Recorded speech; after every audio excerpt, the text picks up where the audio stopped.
BWOne here from BWOne.com, and I'm going to give you my final review of the LG Senito for T-Mobile.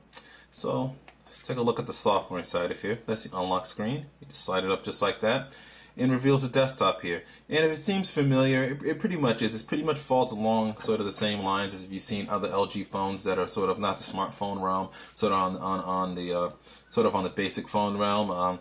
LG Chocolate Touch is kind of one to point out. You hit this corner icon there, and you have your different shortcuts that you can drag and drop onto. So if you want to drag your music onto your desktop, you do it like that, and it'll show up on your desktop here. It shows up at the bottom. So it doesn't really have two desktops. It kind of has one big one that you can kind of slide up and down. You can move widgets around accordingly. You can move them on top of each other if you want to. Pretty simple, pretty basic. That's pretty much for the basic desktop right there. You do have 4 dedicated shortcut keys here at the bottom for your dialer. It's a pretty simple dialer with pretty big numbers you're able to kind of dial on. Let's go back here. You have your contacts. You have your web to go, which is your internet.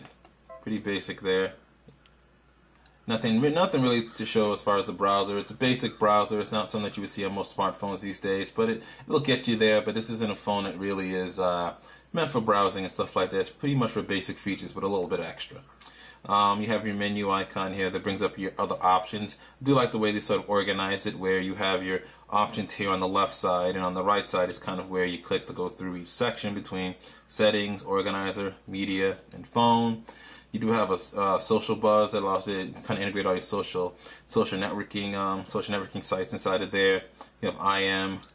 You have a dedicated YouTube client.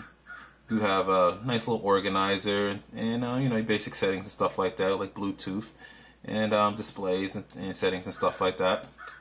Pretty cool setup there. Overall, that's pretty much it for the phone there. Like I said, it's pretty much a very basic phone. It's pretty simple. It's for those that are not ready for the smartphone realm just yet, that you want something a little bit better than your average basic phone. So it basically gives you your basic features. It gives you a little bit more fancy, and it gives you the sort of the ability to have a little bit more multimedia capabilities and stuff like that without going full smartphone.